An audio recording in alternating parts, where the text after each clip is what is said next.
En las sombras de la historia, ocultos entre susurros y leyendas, se esconden relatos que desafían lo que creemos conocer. Asesinatos sin resolver, crímenes que congelan la sangre y misterios que nadie ha logrado descifrar. ¿Estás listo para adentrarte en lo desconocido? Este es un lugar donde lo real y lo sobrenatural se entrelazan, donde cada caso, cada historia, te dejará cuestionando los límites de la verdad. Suscríbete ahora, porque una vez que entres aquí, nada volverá a ser igual. Comencemos. Albert Henry de Salvo nació en el seno de una familia italoamericana de bajos recursos. Su padre, Frank, trabajaba como fontanero ocasional y dedicaba gran parte del dinero que obtenía al alcohol y a los juegos, dejando a la familia en una situación constante de miseria. Su madre, Charlotte, trataba de proteger a los hijos, pero estaba sometida a un matrimonio en el que las golpizas y humillaciones eran frecuentes. En ese ambiente, Albert aprendió desde temprano que la violencia era parte de la vida cotidiana. Los vecinos de Chelsea recordaban al pequeño Albert como un niño inquieto, travieso, con una mirada desafiante y una tendencia a meterse en problemas, lo que anticipaba la conducta rebelde que marcaría el resto de su vida. En su adolescencia, Albert fue detenido varias veces por robos menores. En lugar de mostrar señales de arrepentimiento, perfeccionó sus habilidades de manipulación y aprendió a evadir consecuencias. Los reformatorios juveniles que lo recibieron en aquellos años reforzaron su carácter delictivo más que rehabilitarlo. Los tutores y oficiales lo describieron como un muchacho astuto, capaz de aparentar obediencia mientras planeaban nuevas fechorías. Fue en esa época cuando también empezó a mostrar comportamientos sexuales compulsivos. Sus allegados decían que constantemente hablaba de mujeres, hacía comentarios obscenos y que su interés por el sexo parecía no tener freno. Su paso por el ejército representó un breve intento de reconducir su vida. Sirvió en Alemania durante la Guerra de Corea y se destacó en la disciplina militar, llegando a desempeñarse como policía en la base. No obstante, las acusaciones de conductas indebidas nunca estuvieron del todo ausentes. Tras regresar, se casó y trató de proyectar la imagen de un hombre común, un obrero, esposo y padre de familia. Sus vecinos lo conocían como alguien correcto, trabajador, con habilidades como reparador y vendedor.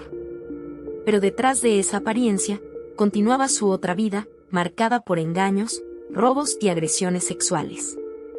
Durante finales de los años 50, desarrolló un modus operandi peculiar que más tarde lo haría conocido en la prensa como el hombre que mide.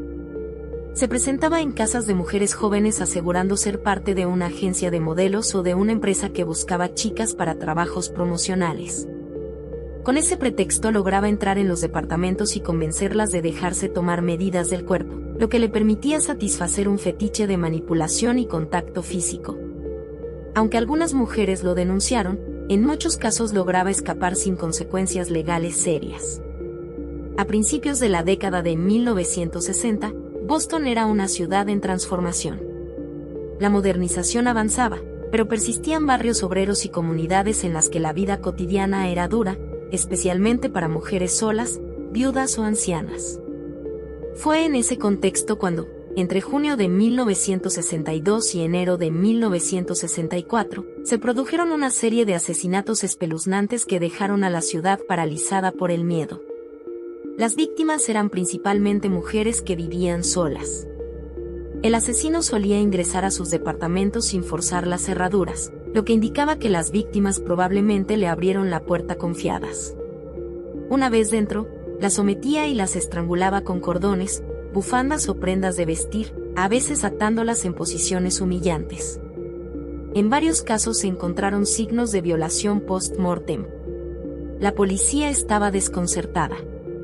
No parecía existir un patrón único de edad. Al principio, las víctimas eran mujeres mayores, pero con el tiempo el asesino atacó también a mujeres jóvenes y atractivas, lo que rompía la lógica de un perfil único.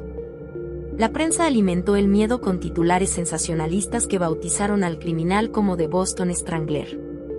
Muchas mujeres comenzaron a cambiar sus rutinas, reforzar cerraduras y evitar quedarse solas en casa. El clima de paranoia era tan fuerte que las líneas de emergencia se saturaban con llamadas de vecinas sospechando de cualquier extraño. Albert de Salvo, entretanto, continuaba su doble vida. En 1964 fue finalmente arrestado, pero no por los asesinatos, sino por una ola de violaciones que lo identificaron como el Hombre Verde, apodo que recibió porque solía vestir un traje de ese color mientras atacaba a sus víctimas haciéndose pasar por trabajador de servicios. Fue durante su tiempo en prisión que relató a su compañero de celda, George Naser, los detalles de los asesinatos del estrangulador. Naser, buscando reducir su propia condena, informó a un abogado, y pronto la noticia de que de Salvo era el estrangulador sacudió a las autoridades y a la opinión pública. La confesión de Salvo fue extensa. Describió los apartamentos, los objetos con los que había estrangulado a las mujeres y detalles de las escenas que no se habían hecho públicos. Esto dio credibilidad a su relato. Sin embargo, algunos detectives dudaban. Argumentaban que un hombre como de Salvo, obsesionado con la notoriedad, podría haber memorizado detalles de los crímenes filtrados en los periódicos y elaborado una historia convincente. Otros investigadores estaban convencidos de que era imposible que supiera tanto sin haber estado allí. Pese a lo mediático del caso, de Salvo nunca fue juzgado ni condenado por los asesinatos del estrangulador. Fue hallado culpable de sus crímenes sexuales y condenado a cadena perpetua. En prisión continuó siendo una figura polémica. Llegó a escapar brevemente junto a otros reos, aunque fue recapturado. Su deseo de ser reconocido como el autor de los asesinatos parecía, para algunos, un intento de alcanzar fama, aunque fuera negativa, que lo distinguiera de un simple delincuente sexual. El 25 de noviembre de 1973 fue encontrado muerto en la prisión estatal de Valpol, apuñalado repetidas veces. Nunca se determinó con claridad el motivo del crimen. Se dijo que podría haber intentado negociar información comprometedora sobre tráfico de drogas o sobre otros reclusos, y que eso selló su destino. Su muerte dejó abiertas muchas preguntas y, para algunos, alimentó teorías de conspiración sobre si realmente fue el estrangulador o si se intentó silenciarlo para siempre. Décadas después, en 2013, la ciencia logró aportar nuevas pruebas. Una muestra de ADN extraída de un sobrino de Salvo se comparó con rastros biológicos hallados en el cuerpo de Mary Sullivan, la última víctima conocida del estrangulador, y coincidió con un 99,9% de certeza. Esa evidencia vinculó definitivamente a de Salvo con al menos uno de los asesinatos, aunque no pudo aclarar si fue responsable de todos los demás. El caso del estrangulador de Boston sigue siendo estudiado como un ejemplo de cómo la personalidad manipuladora, el trauma infantil, la compulsión sexual y un entorno de violencia pueden converger en un criminal en serie. Al mismo tiempo, plantea dudas sobre la justicia y el poder de la confesión frente a la ausencia de pruebas físicas en su momento.